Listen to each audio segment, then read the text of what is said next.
రైతు బంధులో మార్పులు చేర్పులు చేయాలా.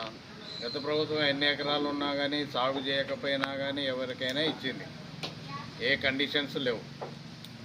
ఇప్పుడు ఏంది ఈ గవర్నమెంట్ వీళ్ళు ఏమంటారు, రైతుల అభిప్రాయం తెలుసుకొని దాని మీద చర్చించి మెజారిటీ ఏముంటుందో దాన్ని బట్టి మంచి నిర్ణయాలు తీసుకుంటాము అనేది వీళ్ళు చెప్పేది. మీ అభిప్రాయాలు చెప్తే మేము రికార్డ్ చేస్తాము, ఈ గవర్నమెంట్ పంపిస్తాం. నిన్న కూడా 3 సంఘాలలో మీటింగ్ పెట్టినాం. అది మీ అభిప్రాయాలు చెప్తే మీ అభిప్రాయాల ప్రకారము అది రికార్డ్ చేసి అవి పంపిస్తాము. మీరు అందరూ అభిప్రాయాలు చెప్పొచ్చు. నేను చెప్పినా కదా మళ్ళీ అదే నేను చెప్పాలనుకుంటున్నా, నేను ఎందుకు చెప్పేది అనేది ఏం లేదు. మళ్ళీ అదైనా మీరు చెప్పొచ్చు. ఇప్పుడు ఒక అభిప్రాయం ఒకరు చెప్పిన తర్వాత మళ్ళీ నెక్స్ట్ ఇక చెప్పారు కదా నేను చెప్పాల్సిన పని లేదు అనేది ఏం లేదు. మళ్ళీ మీరు చెప్పొచ్చు. మళ్ళీ అది మీ మనసులో ఏముంది, మీ అభిప్రాయం ఏముంది, ఎట్లా ఇస్తే మంచిగా ఉంటుంది, రైతుకు ఉపయోగపడేది ఎట్లా అనేది చూడండి. దాని ప్రకారం మీరు చెప్పండి. మీ అభిప్రాయాలు చెప్తే దాన్ని బట్టి రికార్డ్ చేసి పంపించేస్తాం.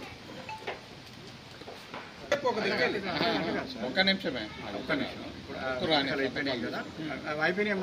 ముందేమో అంత ఎంత అది భూమి ఎట్లనన్నా ఉండను కానీ అందరికీ రైతు భరోసా ఇవ్వడం జరిగింది. అది నెలకు సంవత్సరానికి 10,000 ఇవ్వడం జరిగింది. వీళ్ళు ఏంటంటే ఎలక్షన్లో 15,000 ఇస్తామని చెప్పారు. అది ఏ విధంగా ఇవ్వాలి, అట్లనే ఇవ్వాలన్నా ఇంకేమైనా చేంజెస్ చేయాలన్నా అనే దానికి అభిప్రాయ సేకరణ కొరకు అందరికీ ఇవ్వడం జరిగింది. అయితే నిజంగా కూడా ఇది చాలా హర్షించదగ్గ విషయం.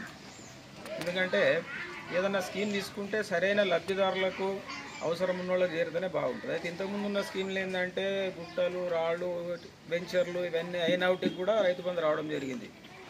ఆయన పేరు మీద పెద్ద జమీందారు ఉంటాడు, ఆయన 100 ఎకరాల గుట్ట ఉన్నది, ఆయన కూడా రైతు బంధు ఇవ్వడం జరిగింది.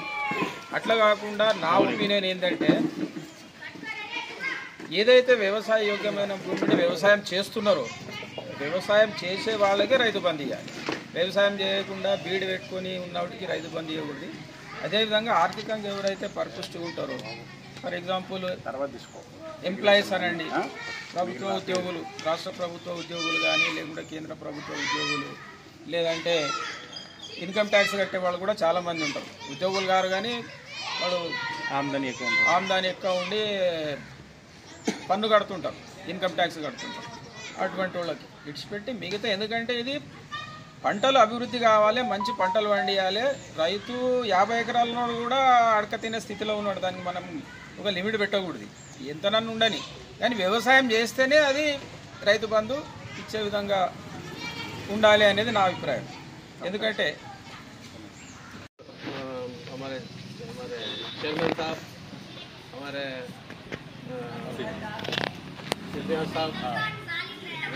साहब सभी एग्रीकल्चर जितने भी थे वो लोगों को दिए, लेकिन उसमें फ़ायदा थोड़े लोगों को क्या हुआ बोल तो जो सेल्समैन था वो लोगों को ज़्यादा फ़ायदा हुआ।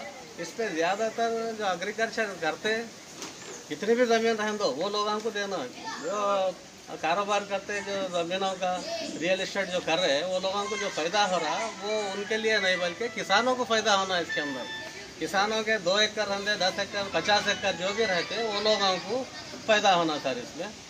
और इसमें खाली రైతు भरोसा नहीं, इसमें जो लोना माफ़ी का जो है उसके अंदर इसमें రైతు भरोसा खाली అదే రైతు బంధు ఇచ్చింది కదా, అదేవిధంగా ఆరో రైతు మన పడవ భూములకు, రియల్ ఎస్టేట్లకు, రోడ్లకు వాటికి ఇచ్చిండ్రు.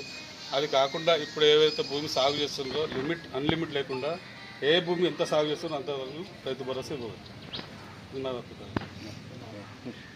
मीटिंग जो रखी वो बहुत अच्छी बात है, जो किसानों के लिए जो गवर्नमेंट जो तहकीकात कर जो है तो इसके बारे में जो है सो किसानों के लिए फ़ायदे के लिए जो రైతు భరోసా स्कीम रखे।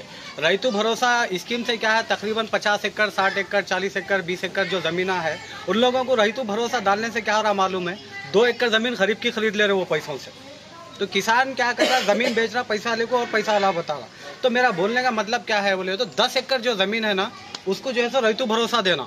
10 एकड़ में भी क्या है मालूम है, पहाड़ है, पहाड़ पे फसल नहीं होती उसको రైతు भरोसा नहीं देना। और एक बात, जो రైతు भरोसा जो आ रहा, जो 40-50 एकड़ वाले को जो आ रहा उन लोगों तो ज़मीन खरीद रहे, छोड़ दे रहे और अपना फ़ायदा उठा रहे। तो किसानों के लिए जो फायदा हो रहा है ये बहुत अच्छी बात है। मैं किसानों के बारे में मुख्तसर 2 बात कहूँगा। दूसरी बात, लिहाजा पिछली सरकार जो है ना, लोना माफी करे, 1 लाख रुपए माफ करे किसानों का। मैं डीसीसी बैंक चेयरमैन से और जो हमारे ऑफिसरों से भी एक रिक्वेस्ट करता हूँ कि जो 1 लाख रुपए माफ हुई है, तो ये जो इख्तियार पे जो सरकार है वो क्या बोली कि वो 1 लाख जो माफ होने के बाद 2 लाख रुपए अगर लोन लिए तो फिर भी मैं 2 लाख रुपए माफ कर दूं बोला। मैं डीसीसी चेयरमैन साहब है, ऑफिसरों से मैं उनसे ये कहना चाह रहा हूँ कि 1 लाख रुपए किसी किसान का कर्जा माफ करे को रिटर्न 2 लाख रुपए लोन करे, क्या करे? किसी को करे भाई, मिला किसी को 2 लाख रुपए, किसी का 1 लाख रुपए। बड़े-बड़े जमीन वाले वो बैल चढ़ता है ना, क्या चढ़ता है, आम का झाड़, नीम का झाड़ क्या तो लगा लेते గడ్డ కూర్చోండి నేను చెప్పాలి చెప్తున్నాను కదా అన్నిటికీ ఇయాలి అంటున్నాడు అన్నిటికీ ఇయాలి అంటే మామూలుగా గుట్టలు లేవు ఉన్న గుట్టలు కొద్దిగా ఉన్నాయి ఆ భూములు లేవులకు గుట్టలు ఉన్నాయి భూములకైతే గుట్టలు లేవు వాళ్ళకు రైతు భరోసా ఇవ్వాలి ఒక 15 ఎకరాల లిమిట్ పెడితే మంచిగా ఉంటుంది